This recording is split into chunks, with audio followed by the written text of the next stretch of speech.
Un día, entré al cuarto de mi yerno buscando un simple cargador de celular. Pero lo que encontré lo cambió todo. Vi en un cajón entreabierto un sobre con el nombre de mi nieta escrito a mano, y dentro de él algo que me hizo sentarme en el suelo ahí mismo, con las piernas temblando y el corazón en la garganta. No sabía aún que aquel descubrimiento sería el comienzo de todo. Pero antes de continuar, si aún no te has suscrito al canal, hazlo ahora. Y cuéntame en los comentarios desde qué país nos estás viendo. Esta historia te va a atrapar hasta el final. Tengo 71 años y perdí a mi marido muy joven. Crié a mi hija sola. Trabajé por décadas como maestra de primaria en un pueblito de la zona de Pátzcuaro, en Michoacán, y aprendí que la vida no es justa, pero que sigue adelante. Aprendí a doblarme donde hacía falta y a mantenerme en pie donde era necesario. Pero nada, absolutamente nada, me preparó para lo que pasó en el invierno de 2022. Mi hija Jimena se había casado con Santiago Palacios en 2018. Él no me cayó bien desde el primer día. Y sé que eso puede sonar a cosa de madre celosa, pero no era eso. Era una sensación en el estómago, ese nudo que una aprende a reconocer con los años. Santiago era guapo, educado por encima, siempre con la frase correcta en el momento justo. Pero tenía una frialdad en los ojos que me inquietaba, como un espejo sin reflejo. Jimena me decía que era una envidiosa y yo me tragaba mis palabras, porque ella era adulta, porque amaba a ese hombre y porque me había prometido no ser el tipo de madre que aleja a su hija. Jimena tenía una hija de una relación anterior, mi nieta Yatsil, Yats, como le decíamos de cariño. Una niña lista, llena de vida, que cumplió 22 años en marzo de 2022 y poco después se fue a vivir a la Ciudad de México para trabajar en una empresa de tecnología. Me llamaba cada semana, a veces 2. Teníamos ese tipo de vínculo que no necesita explicación, que simplemente existe. En septiembre de 2022, Yatsil dejó de llamar. Al principio pensé que era el trabajo, el ajetreo de la capital. Le mandaba mensajes y respondía con pocas letras, cosas de joven ocupada. Pero después de 3 semanas sin escuchar su voz, empecé a llamar directo. Siempre mandaba al buzón.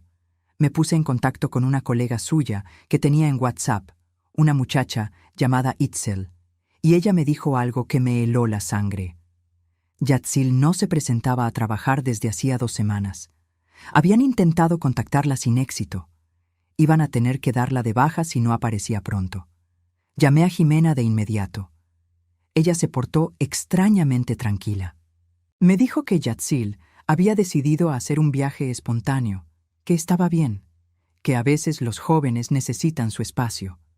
Habló con un tono casi irritado, como si yo estuviera exagerando.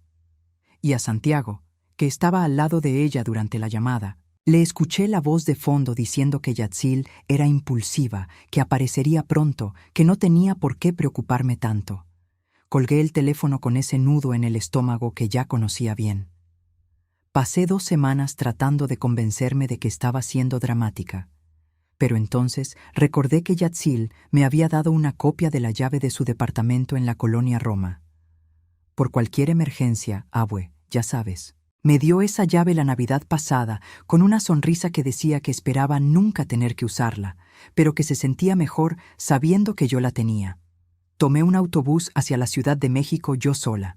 Mis hijas dirían que fui imprudente, pero ya no tenía más hijas que me dijeran nada, porque la única que tenía me estaba asegurando que todo estaba bien, mientras algo dentro de mí gritaba que no era cierto. El departamento de Yatsil estaba cerrado, pero limpio. Sus cosas estaban ahí. Su rebozo favorito en el perchero, la maceta que cuidaba con tanto cariño en la ventana, la laptop sobre la mesa. No parecía un abandono voluntario. Parecía una interrupción. Fui a la delegación. El oficial me escuchó con la paciencia de quien oye a una abuela preocupada cada semana y me dijo que iba a registrar el acta, pero que los adultos tienen derecho a desaparecer si quieren. Me dio un número de folio y una sonrisa que no le llegaba a los ojos. Regresé a Michoacán con la sensación de que me habían empujado de vuelta al principio. Pero tenía el número de folio, Tenía la llave del departamento de Yatzil y tenía esa vieja certeza de maestra que sabe cuándo un niño está mintiendo. Algo estaba muy mal. Fui a visitar a mi hija y a mi yerno una semana después. Al llegar a su casa, Jimena había ido al mercado, pero Santiago estaba allí y me recibió con esa cordialidad fría que siempre identifiqué como una fachada. Me ofreció café de olla, preguntó por mi salud, habló de Yatzil con demasiada ligereza, como quien habla de un viaje de vacaciones. Necesité usar el baño y pedí permiso para pasar por el pasillo. La puerta del despacho de Santiago estaba entreabierta. Iba a pasar de largo, prometo que iba a pasar de largo, pero algo me hizo detenerme. Quizás instinto, tal vez la mano de Dios, pero me detuve. Entré al despacho. No estaba buscando nada, pero allí estaba, sobre la mesa, parcialmente cubierto por un papel, un sobre de color paja de tamaño carta con la caligrafía inconfundible de Yatzil. Ella tenía una letra redondita y ligeramente inclinada que yo reconocería en cualquier parte del mundo. Mi mano fue hacia ese sobre antes de que mi cerebro tomara la decisión. Dentro había una hoja doblada. Cuando la abrí, era una carta. Una carta de Yatzil para su mamá, escrita a mano, con una letra que temblaba en los bordes. Decía que había descubierto algo, que había visto documentos, que tenía miedo. La última frase de la carta era: «Mamá, si recibes esto es porque no pude decírtelo en persona. Busca a la abuela, ella sabrá qué hacer». La fecha era de agosto, 3 semanas antes de que dejara de ir al trabajo.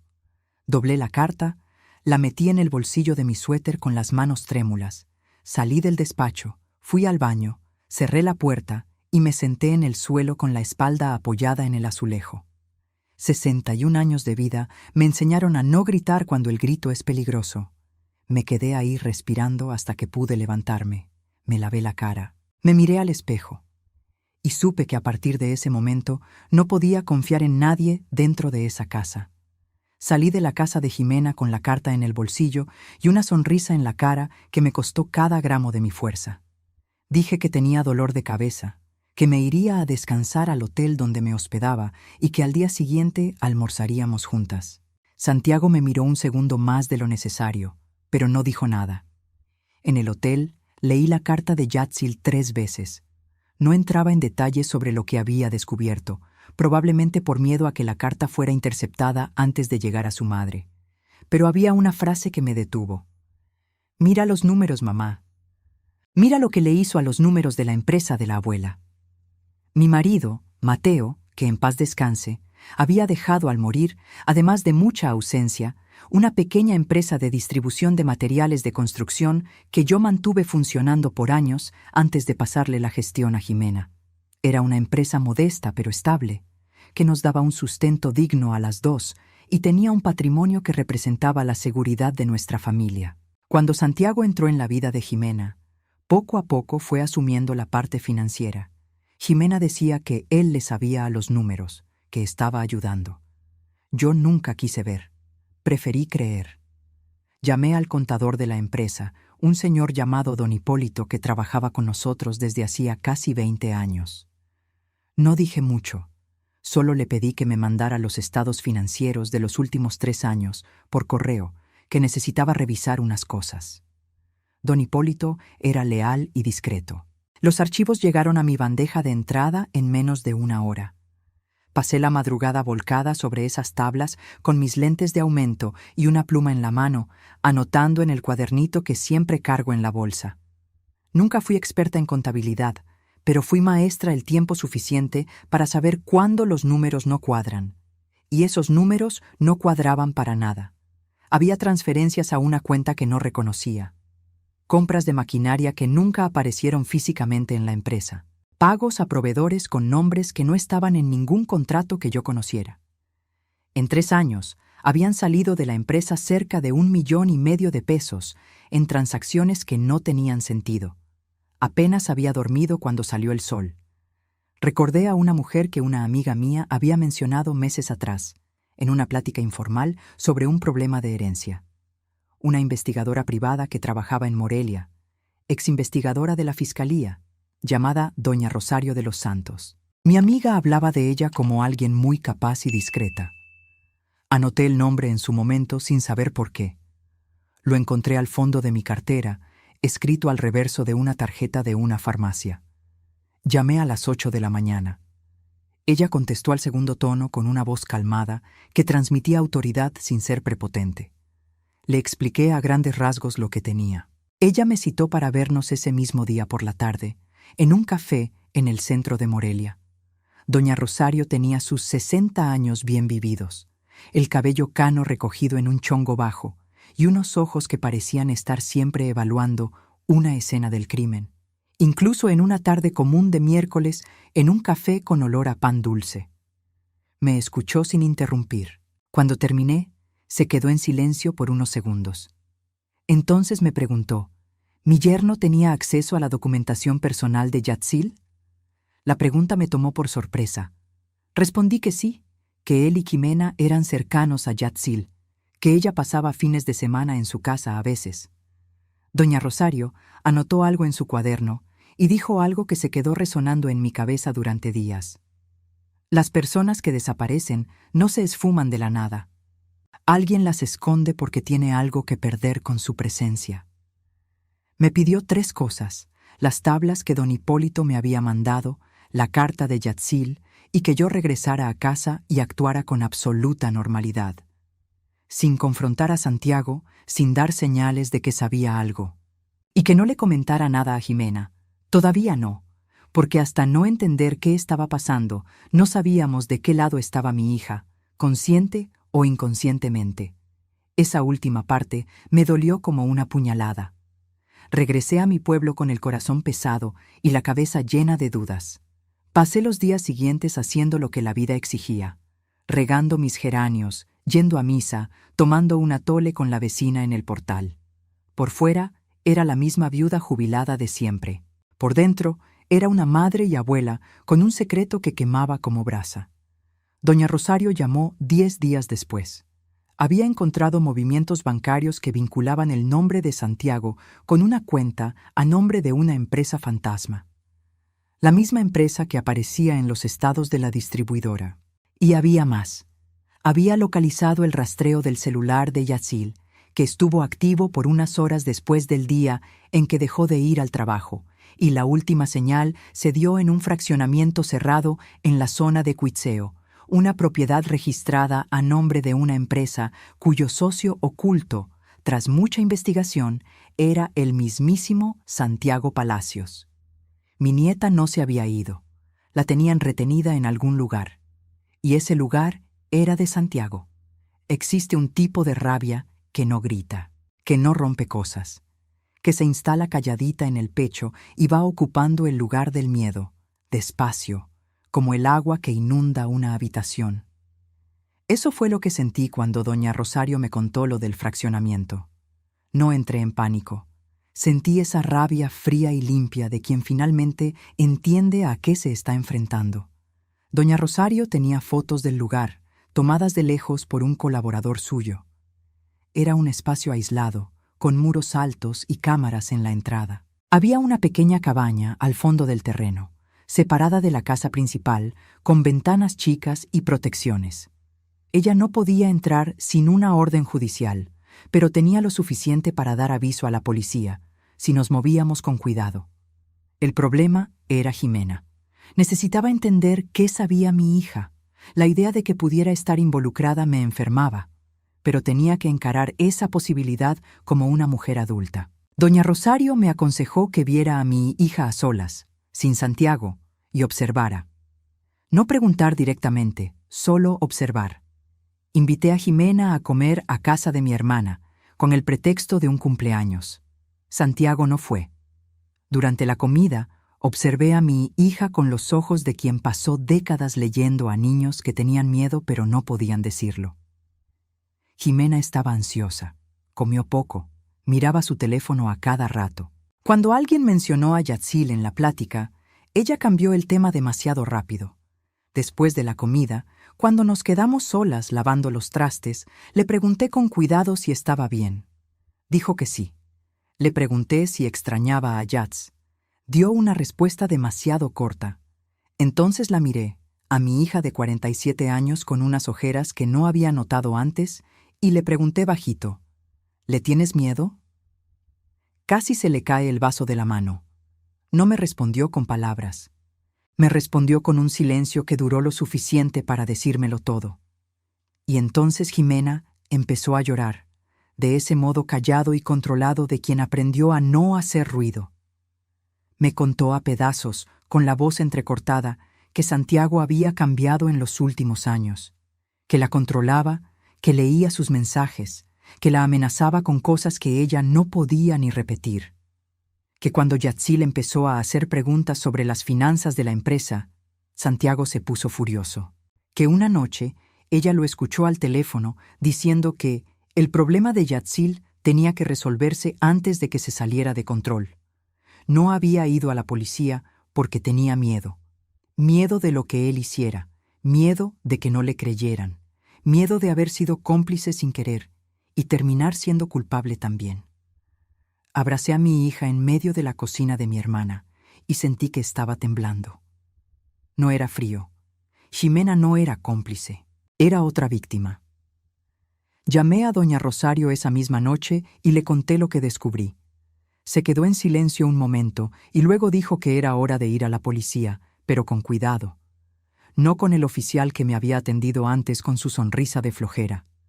Ella conocía a una comandante especializada en casos de violencia doméstica y secuestro en Morelia, una mujer a la que describió como estricta y que no perdonaba ni un descuido. Nos reunimos con la comandante Fernanda Rocha 2 días después. Llevé todo, las tablas, la carta de Yats, las fotos del fraccionamiento y la declaración escrita de Jimena, que preparó en casa de mi hermana, donde se había quedado escondida desde la comida. La comandante escuchó todo con una atención que me hizo sentir, por primera vez en semanas, que alguien se tomaba esto en serio. Dijo que tenía lo suficiente para una orden de cateo, pero que necesitaba 48 horas para organizar el operativo. Y me pidió lo mismo que doña Rosario al principio. Normalidad. Que no intentara contactar a Santiago, que no lo alertara de nada. Fueron las 48 horas más largas de mi vida. Me las pasé rezando, caminando por el patio, tomando té que no sabía a nada. Jimena estaba segura con mi hermana, pero yo no podía dejar de pensar en Yatzil en esa cabaña con rejas, sin saber si alguien llegaría antes de que fuera demasiado tarde. En la mañana del tercer día, la comandante me llamó. Habían entrado al fraccionamiento. Me llamó a las 7 de la mañana con una voz que yo no podía descifrar. Solo dijo que habían entrado a la propiedad y que necesitaba ir a la fiscalía. No dijo más. Pasé los 20 minutos de camino rezando en voz alta, cosa que nunca había hecho así, pero parecía lo único sensato en ese momento. Cuando llegué, la comandante Fernanda me esperaba en la entrada, y a su lado, sentada en una silla con un cobertor en la espalda y un vaso de agua en las manos, estaba Yatzil. No voy a poder describir lo que sentí cuando vi a mi nieta. Las palabras no alcanzan. Estaba pálida, con el cabello opaco y una mirada que había visto cosas que no debía haber visto a los 22 años, pero estaba viva. Estaba ahí. Y cuando me vio entrar, puso el vaso de agua en el suelo y se levantó con un esfuerzo que me mostró lo débil que estaba, y vino hacia mí. Sostuve a mi nieta en medio de esa oficina y lloré sin ninguna vergüenza. 71 años y lloré como una niña, y no me arrepiento. Yatzil había pasado casi 2 meses en esa cabaña. Santiago la había llevado allá con el pretexto de una plática, después de descubrir que ella había encontrado documentos comprometedores en una de sus visitas a su casa. Ella había visto estados de cuenta que él dejó por descuido en la impresora, reconoció los números que no cuadraban con los reportes de la empresa de su abuela y lo confrontó. Fue un error que ella no sabía que estaba cometiendo. No la lastimó físicamente de gravedad, pero la mantenía encerrada, con poca comida, sin teléfono, con la amenaza de que si intentaba escapar, algo muy malo le pasaría a su mamá. Esa amenaza la mantuvo paralizada. Conocía a Santiago lo suficiente para saber que él no amenazaba por amenazar. una empleada del fraccionamiento, que entraba una vez por semana a limpiar las áreas comunes, había notado la luz prendida en la cabaña a horas raras y escuchado ruidos que no tenían sentido para un inmueble supuestamente vacío. Lo había anotado en un cuadernito sin decirle a nadie hasta que llegó el operativo policial y entregó el cuaderno voluntariamente. A veces las personas más silenciosas son las que guardan las pruebas más importantes.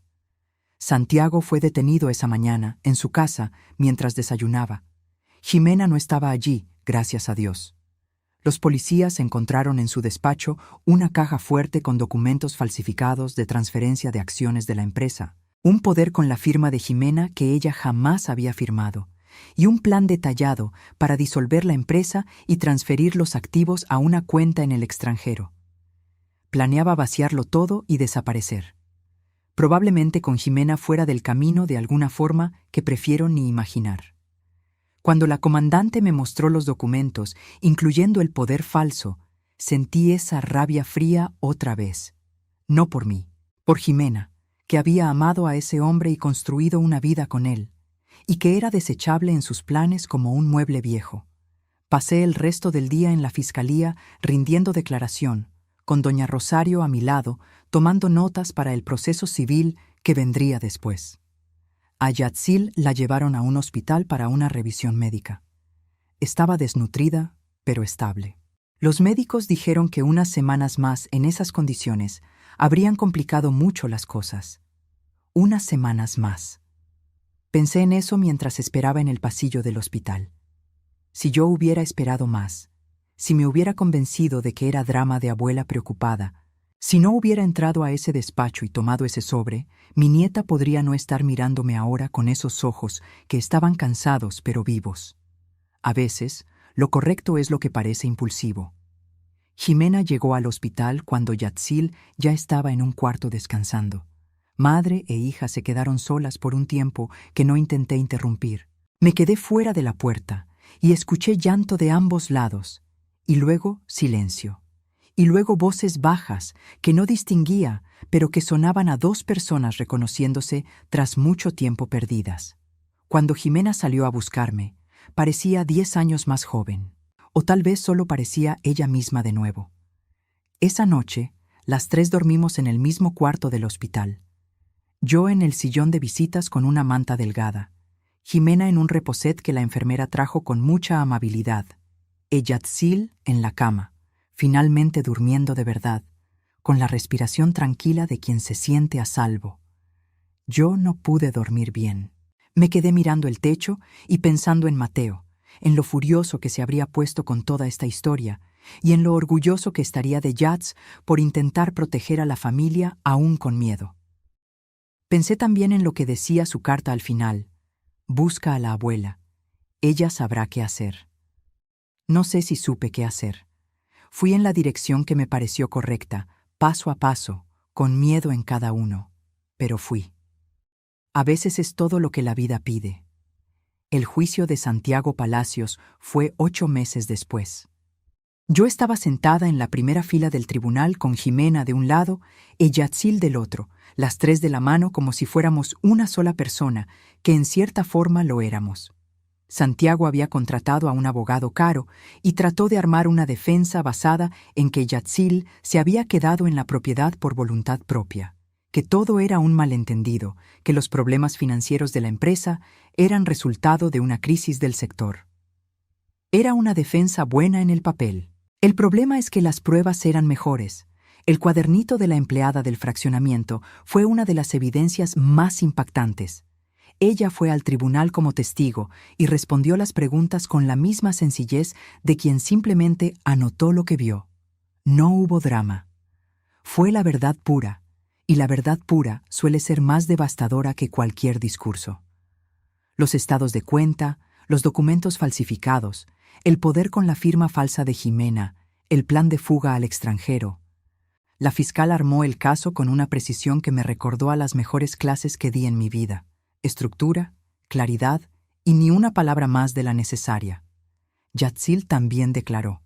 La vi entrar a ese tribunal con la espalda erguida y la voz firme, y tuve que aguantarme el llanto con todas mis fuerzas.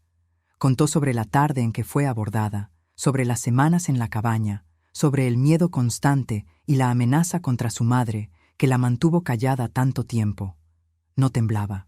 Era mi nieta entera en ese momento, más fuerte que cualquier cosa que ese hombre intentó romper en ella. Santiago fue condenado a 15 años por secuestro, privación ilegal de la libertad, fraude y falsificación de documentos. Cuando la jueza leyó la sentencia, escuché a Jimena soltar un aire que parecía guardado desde hacía mucho tiempo. Le apreté la mano y no dije nada. No había nada que decir. En los meses que siguieron, reconstruimos lo que se podía reconstruir. La empresa familiar pasó por una auditoría completa. El dinero desviado se recuperó en parte, lo suficiente para estabilizar el negocio. No nos hicimos ricas, pero no lo perdimos todo, que era lo que él planeaba. Jimena fue a terapia. Yatzil también. Yo fui una vez, y la psicóloga era joven y amable, pero preferí mi método para procesar las cosas. Caminar por el patio temprano, platicar con Mateo frente a su foto que está en la cómoda y escribir en un cuaderno que compré específicamente para guardar esta historia, porque quería que esta historia se guardara, no por la parte dramática, ni por el villano o el juicio o la cámara de noticias que apareció fuera del tribunal. Quería guardarla por lo que aprendí y por lo que espero que otros puedan aprender si algún día leen estas palabras. Aprendí que el instinto de quien envejece no es paranoia, es memoria acumulada. Cuando ese nudo en el estómago aparece frente a una persona, una situación o un silencio que no debería ser silencio, está diciendo algo. Nos preocupamos tanto por no parecer difíciles, por no arruinar el momento, por no ser la suegra metiche, que aprendemos a tragarnos nuestro propio instinto. Y el instinto tragado tiene un costo muy alto. Aprendí que proteger a quienes amamos a veces exige que enfrentemos la posibilidad de que las personas que amamos también estén siendo destruidas. Jimena era víctima tanto como Yatzil, solo que de un modo diferente, más invisible. Pude haberme enojado con ella por dejar que las cosas llegaran hasta ahí. En cambio, necesité ver el miedo que la paralizaba, porque ese miedo era real y legítimo, y nadie combate el miedo ajeno con juicios. Aprendí que pedir ayuda no es debilidad de vieja sin fuerzas, es inteligencia. Doña Rosario sabía cosas que yo no. La comandante Fernanda tenía herramientas que yo no. Don Hipólito tenía los números que eran la llave de parte del problema. Ninguna de nosotras resuelve nada completamente sola, y fingir que sí es el tipo de orgullo que sale caro. Y aprendí, tal vez de la forma más dolorosa, que a veces las personas que entran a nuestra familia no entran por la puerta que imaginamos. Entran por la debilidad, por el duelo, por la soledad, por la necesidad que todos tenemos de creer que las cosas van a mejorar. Santiago entró por la vulnerabilidad de Jimena tras una relación difícil y se fue instalando despacio, moviendo cada pieza hasta que la familia entera estuvo donde a él le convenía. Eso no fue culpa de Jimena. Ella fue manipulada por alguien entrenado en manipular. Pero podemos aprender a reconocer esos patrones antes de que el daño sea irreparable. Hoy, un domingo de sol aquí en Michoacán, Yatzil está sentada conmigo en el portal tomando café. Regresó a la Ciudad de México, consiguió un trabajo nuevo y está estudiando la universidad de noche. Viene a verme una vez al mes. Jimena vive a 3 calles de aquí, empezando de nuevo poco a poco, sembrando unas hortalizas en su patio que dice que van a alimentar a todo el barrio si la dejan. La empresa sigue funcionando, más chica que antes, pero derecha. Con eso basta. La semana pasada, Yatz me mostró un mensaje que recibió de una mujer desconocida en redes sociales. La mujer decía que había leído del caso en el periódico y que estaba pasando por algo parecido, que su novio controlaba sus cuentas, que tenía miedo de denunciar. Yatz le respondió con el teléfono de la Fiscalía Especializada y con el número de una red de apoyo. Luego me mostró el mensaje con los ojos brillando. Abue, creo que podemos ayudar a más gente con esto. Estamos pensando en crear un canal de información, una forma sencilla de compartir lo que aprendimos, de hablar sobre señales de alerta, de dónde pedir ayuda, de cómo proteger las finanzas de la familia, de cómo confiar en el propio instinto. No somos expertas. Somos dos mujeres que pasaron por algo muy difícil y salieron del otro lado. A veces eso es lo que la gente necesita escuchar. No a la experta con el título en la pared, a la abuela con el cuadernito que entró a un despacho buscando un cargador y encontró la verdad. Si hay algo que quiero que te lleves de esta historia, es esto. No ignores lo que sientes. No te tragues ese nudo en el estómago por no parecer difícil. No esperes a tener la certeza absoluta antes de actuar. La certeza absoluta suele llegar demasiado tarde. Y si estás pasando por algo parecido ahora, si tienes miedo de alguien dentro de tu casa, si sientes que la persona que debería protegerte te está asfixiando, busca ayuda. No necesitas tener todas las respuestas antes de dar el primer paso. Yo no las tenía. Solo tenía un sobre con la letra de mi nieta y décadas de instinto acumulado. Fue suficiente. Si esta historia te tocó de alguna forma, suscríbete al canal para no perderte los próximos relatos. Dale like, compártelo con alguien que necesite escuchar esto hoy y cuéntame en los comentarios desde dónde nos ves. Cada comentario me demuestra que vale la pena seguir contando estas historias. Y si quieres ser parte de una comunidad que cree que las historias tienen el poder de cambiar vidas, considera hacerte miembro del canal. Es una forma de caminar juntos en este viaje. Hasta la próxima historia. Con cariño, de una abuela que aprendió que nunca es tarde para hacer lo correcto. Para hacer lo correcto. Para hacer lo correcto. Para hacer lo correcto. Para hacer lo correcto. Para hacer lo correcto. Para hacer lo correcto. Para hacer lo correcto. Para hacer lo correcto. Para hacer lo correcto. Para hacer lo correcto. Para hacer lo correcto. Para hacer lo correcto. Para hacer lo correcto. Para hacer lo correcto. Para hacer lo correcto. Para hacer lo correcto. Para hacer lo correcto.